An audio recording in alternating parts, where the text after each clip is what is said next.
Victoria's Secret, for decades, that name was basically the name in lingerie. It was a cultural icon, a retail giant that pretty much defined an entire industry. But if you've walked through a mall lately, you've probably noticed that things have, well, they've changed. So let's get into it. This is the story of a brand that went from total domination to fighting for its life. And right here, this is the number that tells the whole story. As of last year, their slice of the US market had crashed to under 20%. I mean, to really get how wild that is, you've got to understand just how high they used to be. So, the big question is, how did a titan like this fall so far and so fast? To really understand what happened, we need to rewind. We have to go back to their peak, to the era of the Angels, when Victoria's Secret wasn't just a store. It was a full-blown global phenomenon. And juggernaut is seriously the only word for it. At their peak, they weren't just another player in the market. For a lot of people, they literally were the market. And they built this whole empire on one simple but incredibly powerful idea: fantasy.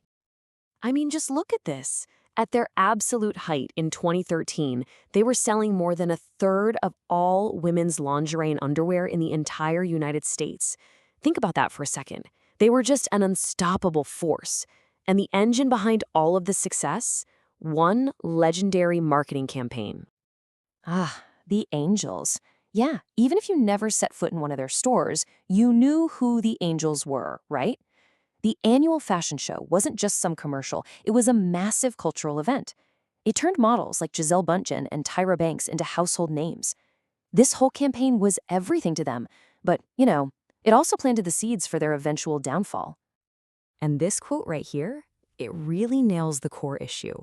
Their entire brand was built around this image that was, let's be honest, completely impossible for pretty much everyone to achieve. And look, it worked for a while, but that whole idea, it eventually became their biggest problem. See, while Victoria's Secret was busy perfecting this one formula, the entire world outside their pink striped walls was changing. A lot. The culture was just shifting right underneath them, and it seems like they either didn't notice or maybe just didn't care. And this chart really lays out that huge disconnect perfectly. The old idea of unattainable beauty was being replaced by a new desire for just authenticity. Instead of dressing for men, the conversation became about dressing for yourself. And maybe most importantly, women were just done with being uncomfortable. They wanted comfort. And that's the thing. The modern shopper wanted it all. It wasn't about choosing one or the other anymore. You could feel sexy and be comfortable. That idea that you had to trade one for the other just started to feel super old-fashioned. But Victoria's Secret? They just kept selling that same old dream. So what happened wasn't just about the culture changing. No, it was like a perfect storm. You had all these internal problems and these huge external pressures all slamming into them at the exact same time. And the collapse happened fast. I mean, shockingly fast. They hit that crazy peak in 2013, and then everything just started to fall apart. By 2018, the hashtag #MeToo movement completely changed the conversation, and it really put a harsh spotlight on the brand's whole vibe. And bam, just 5 years after that, their market share was cut almost in half.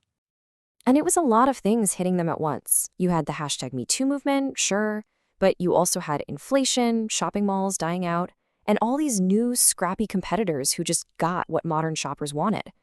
I mean, even brands like Lululemon started getting into their territory. Then you throw in all this chaos inside the company, like 3 CEOs in 4 years, and yeah, it's a total recipe for disaster. So after all that, where does that leave them today? Honestly, they seem kind of lost. They're stuck in the middle between who they used to be and, well, whatever it is they're trying to become. And this really gets to the heart of their identity crisis. Like, what are they? Are they a fancy luxury brand, or are they a discounter? Are they selling high-end lingerie, or are they selling everyday basics? It seems like they don't even know. And if you don't know who you are, how is your customer supposed to know? So what's the big takeaway from all this? Because the story of Victoria's Secret isn't really just about bras and underwear.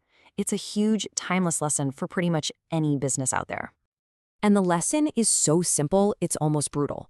The world just changed all around them, and they just didn't. They built this massively successful model, and then they clung to it long after it stopped making any sense. At the end of the day, for any business, it really just boils down to two things. First, you've got to actually pay attention to what's going on in the world. You have to see the shifts in culture and the economy. And second, you have to be brave enough to actually change your business to match that new reality. Because if you don't, you're going to end up becoming a relic.